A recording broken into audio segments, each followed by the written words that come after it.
sus rayos iluminan el histórico convento.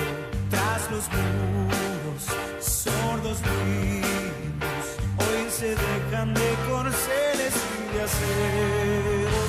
Son las huestes que prepara San Martín para luchar en San Lorenzo. Y el clarín estridente sonó, y a la voz del jefe a la carga ordenó. ¿Cómo están?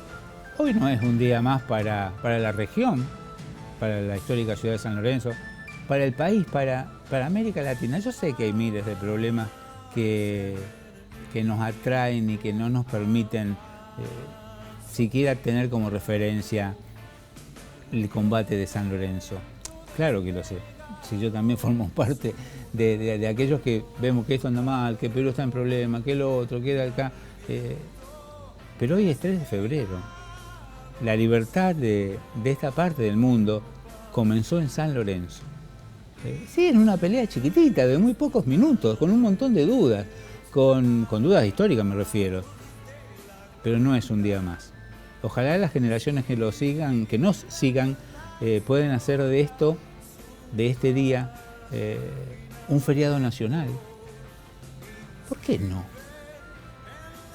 Si es más feriado nacional la pelea de la Vuelta de la Cruz de Quebracho que la Vuelta de Obligado. Se hace que muchos se enojarán. Yo lo veo así. Y respecto del 3 de febrero creo no estar equivocado. Para hablar del 3 de febrero, para conversar, para que nos enseñe un montón de cosas y para compartir un montón de otras con mucho gusto. Casi como cada año, salvo la pandemia, recibo a mi querido amigo, colega, historiador, escritor, César Ríos. César, gracias por venir. Qué gustazo, amigo. Otro 3 de febrero juntos. No, gracias por invitarnos, por invitarme a... Te aclaro que, bueno, sí, como periodista, pero historiador de oficio, o sea, no, yo no soy historiador académico, pero como sanlorencino sí... Acepto lo que vos decís. Ahora te voy a dar este dato, y que no atente contra tu sencillez y humildad. Las cosas que yo te leí en los suplementos de síntesis, yo no las leí en ningún lado. Ni siquiera en el último revolucionario libro de García Hamilton, ni siquiera. El animarse a hablar de qué bandera se utilizó, porque algo lo distinguía. El animarse a decir un montón de cosas, el sacar la cuenta, che, y de aquellos que pelearon en San Lorenzo, ¿quién sobrevivió después de las terribles batallas? Seguramente te dé falta cosas. Lo que pasa es que también siempre tratamos de, cuando hablamos de historia, sí, de hacer una narración también periodística de la historia. O sea, tenemos también ese es un complemento, matiz, ¿no? Es un complemento. No, sí, porque aparte la idea también es acercar un poco la historia a la gente común, que por ahí cuando se ve envuelta en descripciones o discusiones académicas no entiende algunas cuestiones. Entonces, bueno, tratar de hacer una narración lo más fidedigna posible que tiene que ver con la historia, basándose en la fuente y los datos, pero contándolo de una manera diferente, un poco más con un lenguaje, digamos, que nosotros siempre incluso intentamos utilizar las noticias. Claro. O sea, un lenguaje más acorde a la... Que no significa que sea un lenguaje llano, sino la explicación que sea interesante, ¿no? Sin lugar a dudas. La forma de narración, el estilo sería. Sí, y pues se me ocurrió una pregunta, César. ¿Es habitual que llamen a historiadores sanlorencinos en las escuelas de San Lorenzo primaria y secundaria para que una vez al año den una charla sobre San Martín y su 3 de febrero? No. Estamos en problema, amigo. ¿Por qué te crees que estamos así con el país? Sí, con nosotros. La verdad que debería ser, como lo dijo Adrián en el programa el otro día, sí. Se da San Martín también muy poco. Habría que hacer un análisis también de las currículas, ¿no? de la educación. Si se da poco es por eso. Y sí, obvio que el maestro siempre se va a adaptar al programa que tiene, que lo da los ministerios de educación, tanto la provincia como la nación. Pero creo que debería haber una interacción un poco más ágil, ¿no? Como vos decís, traer historiadores, traer Trae gente, armar la gente, discusión sí. también, porque si no parece que estamos hablando de la historia como si fuera una cosa lineal y con un lenguaje como hace décadas atrás, que era muy encorsetado. Entonces, bueno, el advenimiento de muchos historiadores como Piña, como Norberto Galasso, que abordan un poco desde el revisionismo histórico Sí. muchas cuestiones, con nuevas fuentes de documentación y con interpretaciones inclusive un poco más libres, más coherentes, porque antes también los historiadores, que tiene que ver también con nuestra historia política Sí. argentina, ¿no? En épocas militares, bueno, pues, esto era así y no se discutía. No, sí, no, O pero sea, César, el vos- caballo blanco de San Martín. Caballo digamos. blanco, Sí. exacto. Sí, Y bueno, está un bien. poco era San Martín, era un rubio, era un merovingio, ¿viste? Que venía. Exacto, el santo de la espada. Sí, No, bueno, ahí está, paremos. sí. Pero vos sabés que me hiciste acordar que yo de grande, me enteré, porque jamás en mi vida fui a San Carlos, San Lorenzo, lo había tenido con el programa de Pergolini y Piña. Yo me enteré que Cabral era negro. Claro. Yo jamás ni lo imaginaba. Cabral era negro y no era sargento. Y vos, ojo, que tenemos calles, ciudades, o sea, pueblos con nombre de Sargento Cabral. Sí. La escuela de su oficial del ejército se llama Sargento Cabral. Pero, es decir, yo lo que... hay muchas discusiones sobre ese tema. Sí. Pero la verdad que yo me baso en lo que dice Galasso, Patricia Pascuali y el propio Patricia. Fray Herminio Gaitán también, que lo cita Galasso en el libro Seamos Libres. Primero que Cabral era hijo de una negra, Sí. esclava, y de un indio guaraní, y él toma el apellido que era costumbre, o sea, los esclavos era costumbre que tomaran el apellido de los dueños, de los amos. Exacto. Pero también los trabajadores, más que nada los indios que eran libres, tomaban el nombre de los patrones. Y Cabral toma el nombre de donde trabajaba el padre en la estancia, que era de los Cabral. Ah, mirá, Incluso se dice que tampoco era hijo de este indio guaraní, sino que era hijo de un hermano del dueño de la estancia. O sea, sí, hay varias cosas que... Porque en las ensaladas, justamente ahora el jueves estaba previsto hacerse un hermanamiento entre Salado y Yapeyú, ¿no? Sí, sí. Pero era negro, no hay antecedentes de que haya sido ascendido, tampoco post-mortem, porque no era costumbre, no había ley sobre ascender post-mortem a un militar en esa época. Y respecto a las últimas palabras también dichas por Cabral, Dale. que dice... No me tiré la historia abajo, te lo pido por favor. No, pero vos imagínate, un hijo de esclavo que debería haber hablado muy bien el guaraní y muy poco el español, el castellano. Sí, sin lugar a dudas. Entonces, en el medio de una pelea, cuando le metieron un lanzazo de muerte, una herida de muerte, que dice, muero contento, hemos batido al enemigo. Primero que no murió en ese momento, sino que murió 2 horas después en el convento. Y suena muy Hollywood, muy película. Muy ¿viste? armado. Por eso te digo que tanto Gaitán como Herminio Gaitán como Galasso Sí. sostienen que debe haber insultado a la madre del que le metió el Claro, lanzazo sí. y haber dicho esa palabra en guaraní, de última sí lo dijo. Sí, lo dijo. Es decir, por eso te digo que esa historia blanca que nos han contado Sí. no es tan así. Te invito a un juego y después te pregunto 2 o 3 cosas que no hayamos dicho del convento, como ser la que acabaste de decir recién.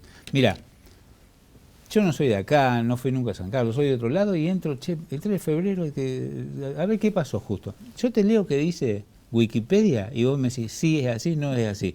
Porque lo más probable y seguro es que millones de personas recurran a Wikipedia y que 100, 300, 500, 1000 nos vean a nosotros charlando de esto. Ajá. Entonces, a ver qué dice Wikipedia y vos me lo vas corrigiendo, ¿eh? Atento. Mira, Wikipedia dice que, bueno, el 3 de febrero estamos todos de acuerdo, fue en San Lorenzo, provincia, sí. El resultado, victoria independentista, porque los que se enfrentaban eran las Provincias Unidas del Río de la Plata y el Virreinato del Río de la Plata. Tal cual, ¿está bien? ¿Es correcto?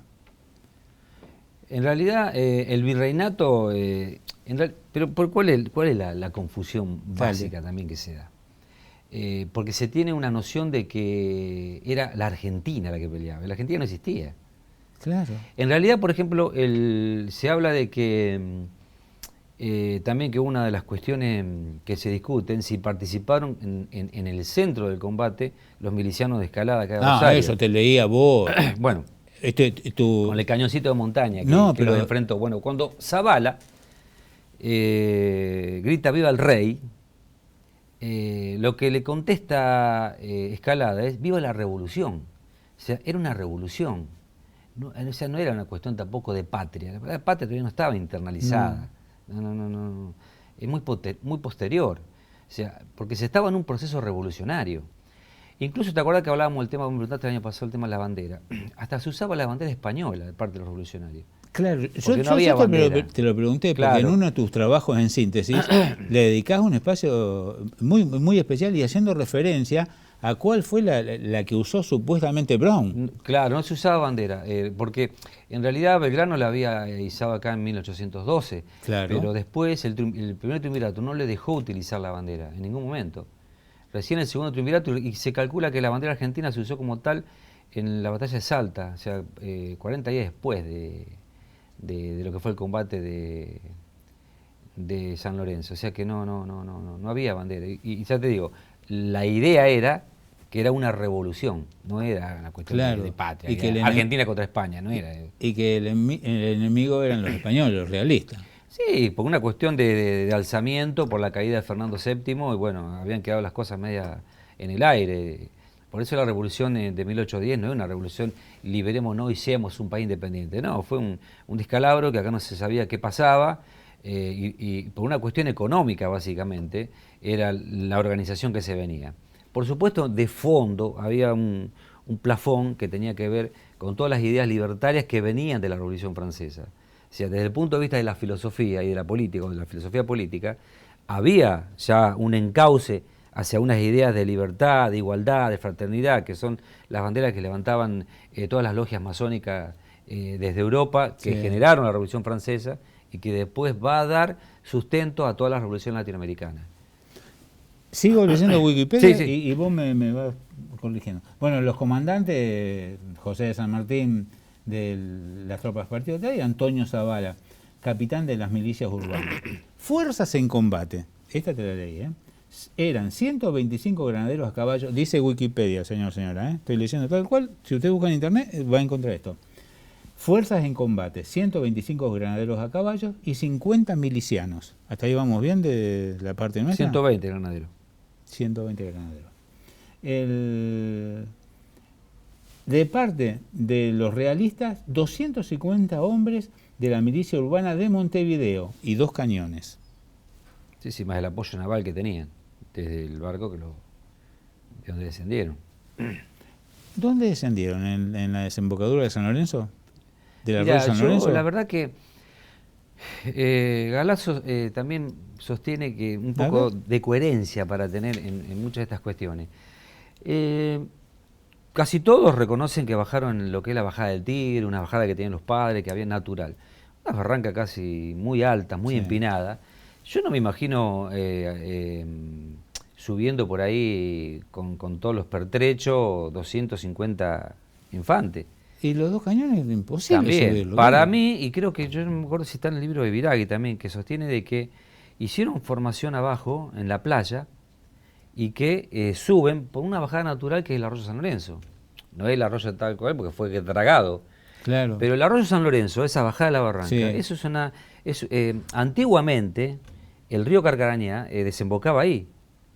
Estoy hablando de la época terciaria. Fallas que hubo de tierra lo desviaron hacia la zona de Gaboto, diríamos. Exacto, sí. Por eso los aborígenes creían a Campo Rincón, que es el río Carcarañá, que va hacia el norte, engancha con el Coronda, y el Coronda después, toma su curso natural como el Paraná hacia el sur. Los indios no entendían por qué. En casi 5 kilómetros de distancia, un río iba para allá y el otro iba para acá. Y lo creían un poco maldito el lugar. O sea, vos fijate. ¿Pero por qué? Porque en el terciario se desvió el Carcarañá, que realmente el cauce natural era la zona del arroyo San Lorenzo. Entonces por ahí es más coherente entrar con toda una formación de 250 personas. Pero bueno, qué sé yo. ¿Viste? Si no tenés prueba o documentación es muy difícil. Sí, pero me parece lo más coherente sería eso. Sigo leyendo Wikipedia. Y dice que de las fuerzas en combate de 250 milicianos y las bajas realistas, 40 muertos, 14 heridos. ¿Está bien? Sí, por ahí, sí. Y de las bajas del ejército de San Martín, 14 muertos en el día del combate, 16 luego de 8 días, Sí. y 22 heridos. Sí, porque son 50 y pico de muertos, que eso lo que te señala, que fue un combate, diríamos, intrascendente, porque no fue una batalla. Fue un combate de 15 minutos, pero totalmente sangriento. Fíjate la cantidad de bajas que dejan, con la cantidad de efectivos que participaron, la cantidad de bajas que hay. Fue muy sangriento en 15 minutos. César, ¿qué bandera usaron? Ninguna. No usaron ninguna bandera. Los españoles sí. Bueno, sí, ellos tenían la bandera real, sí. Pero acá ya te digo, la bandera acá, no tenía una bandera, no. Recién en 1814 es cuando se utiliza por primera vez la bandera. En 1814. ¿Alguna otra cosa que no hayamos dicho en los programas anteriores?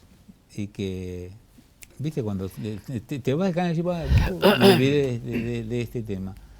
No, mira, vos me has hablado también Dale. de comentar algunas cuestiones de después del combate. Dale. Bueno, pero hay un libro interesante que es de Roberto Colimodio y Julio Romay, que habla de los soldados de San Martín en San Lorenzo. Y ha derribado algunos mitos y algunos errores que se han mantenido durante muchos años. Entre ellos, por ejemplo, que el trompa, que siempre se creyó que era Miguel Chepollá, el trompa que participó del combate, en realidad no participó el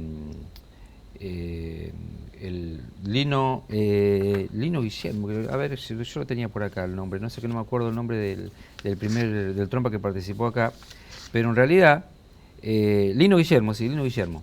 Y después a Lino Guillermo lo reemplaza Guillermo Guastavino. Y recién después Miguel Chepollá, que Miguel Chepollá sí participa en toda la campaña sanmartiniana, pero no en el combate de San Lorenzo. Mirá vos. Y siempre se creyó que era el trompa Chepollá el que había estado ahí. Che, hicieron todo el recorrido que comenzó en San Lorenzo. De aquellos, ya pregunta que te la hice, ¿no? De aquellas tropas que acompañaron a San Martín, ¿quién terminó con vida la campaña? ¿Quién llegó a Granadero? Bueno, ahí está la leyenda de que son 7 los granaderos Sí. que llegaron al mando cuando entregan y deponen las armas en Buenos Aires, en el Retiro, en el mismo lugar donde salió San Martín para combatir en Sí. San Lorenzo.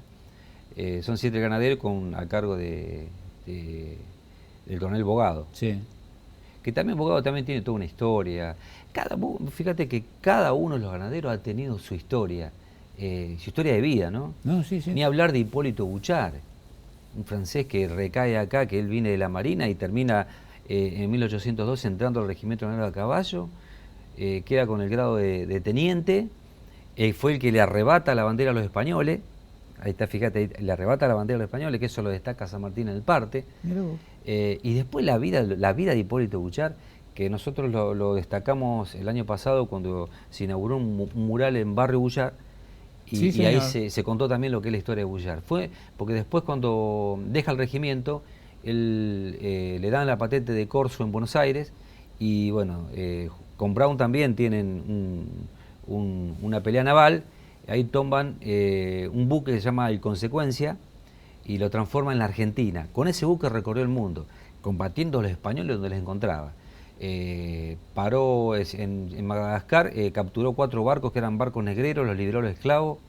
Después en Hawái es el primero que logra que un gobierno extranjero reconozca la independencia, la revolución argentina, la revolución sí, con el rey, un rey que había en Hawái, él hace una serie de tratados y logra un reconocimiento como diplomático, diríamos. Duda personal. Y después termina, ¿sabe dónde? Dale. No, quería saber. Izando la bandera en California, la bandera argentina. ¿Y qué tiene que ver Hablando de California? bandera, ahí porque estaban los españoles y los atacó, les destruyó, claro. les quemó todo, los persiguió, pero los odiaba, los persiguió por todos lados. Y ahí es donde iza la bandera argentina.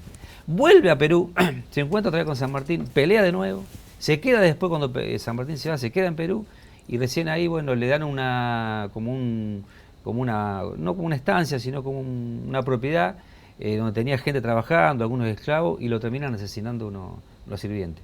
No. Porque tenía un carácter muy hosco, muy fuerte. Es más, él se casó en Buenos Aires antes de irse y tuvo 2 hijas y nunca más las vio. Cosa que era común también para la época, ¿no? Se la pasaban porque peleando. si la medimos como por cosas de hoy no tiene No, sentido. nada que ver. César, pasa el tiempo y yo tengo una pregunta muy mía, muy personal, tiene que ver con lo nuestro o no. Y justamente es la persona de Robertson. ¿Qué acompañó, escribió, lo acompañaba? Bueno, hay varias teorías. Primero que era, bueno, sí, era un periodista. Esa es, digamos, la historia blanca, como vos decís.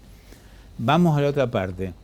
Que era un observador en inglés para ver el desempeño y crecimiento de la revolución en esta parte del mundo. Y después un tercero, que era un amigo de San Martín, que era un poquito parte de las dos cosas, pero era un amigo de San Martín. ¿Con cuál te quedás o Con la cuál es la segunda. tuya? Coincido con Galazo que no hay que ser tan ingenuo, porque, casualidad, siempre estaba en los momentos justos. No, pero además... Porque no solamente fue el Claro. combate, Además, estaba siempre... el relato de Robertson... Y los ingleses Sí. son muy pícaros en lo que ha sido siempre lo que es la inteligencia y la diplomacia. El relato te decía, perdón por interrumpirte, César, el relato dice así, y en la noche detienen a un carruaje y San Martín le dice, no, que es un amigo, adelante, tal. Robertson Dice, le reconoce la voz. claro, porque ¿con qué iluminación? Mando Con San la Martín. hoy, con la que tenemos hoy en las bonitas letras que dicen San Lorenzo, no había luz. No había luz. No, lo reconocí la voz porque era a mí llegaba de noche, lo reconocí la voz. Claro, por el tono. Porque Claro. este tipo no es de acá. No, pero aparte lo conocía San Martín. Y le reconoció la voz, porque también dicen, tenía una voz muy particular San Martín. Un espía, Robertson. Sí, totalmente. Está en toda la historia de toda la América, porque ellos también tenían sus intereses económicos en toda América, en contraposición contra los portugueses, contra los españoles, contra todos. Pero aparte Robertson tenía un pariente, un hermano, un primo que tenía un cargo diplomático también. Es decir, estaban todos vinculados Claro. y por eso digo, sí, casualidad, siempre estaban en los lugares donde tenía que estar. Lugares en momentos clave. Es un fenómeno. Además, que creo que ni herido, jamás lo tocaron ni nada por el estilo. No, incluso San Martín acá le dijo que se quedara dentro del convento, que se bajara del carruaje, porque podrían atacarlo, porque podían interpretar que había una persona importante ahí adentro. Así que lo hizo bajar, que se queda dentro del convento por ahí. ¿De qué color era el caballo que peleó? ¿Lo nombran en algún dato? ¿Alguien? Un caballo bayo era que se lo dio un vecino de San Lorenzo, con el que peleó acá en San Lorenzo. Mira vos. Sí, sí. ¿Es la única en donde casi lo matan o hay posteriores? Sí. Ahí recibió un sablazo que le dejó una marca Sí, en la cara. en la mejilla. Sí. Sí. No, él mismo dice que se la vio fiera en esa época. Él mismo dice. Él mismo recuerda que en ese combate se la vio muy difícil. Muy difícil. Sí, Vos sí. imaginate caído y aplastado con el caballo en el medio de ese fragor de la batalla. Terrible. César, año tras año nos juntamos, salvo la pandemia, para tratar de sumar conceptos, informaciones, ideas, tanto contigo como con Miguel, ¿no? Mi pregunta final es la siguiente. Cuando se calme un cachito de la política, de que aquellos son los malos, no, y estos son malos porque aquellos fueron un poquito más malos, y así y demás, y terminemos esta estupidez que nos rodea, ¿el 3 de febrero será feriado nacional alguna vez? Y el proyecto está, pero bueno, viste cómo es. Las indefiniciones gubernamentales son terribles. Porque hemos creado con esta magia argentina feriados puentes, es fantástico. Feriados puentes está bien para el turismo y todo, ¿no? 10 puntos.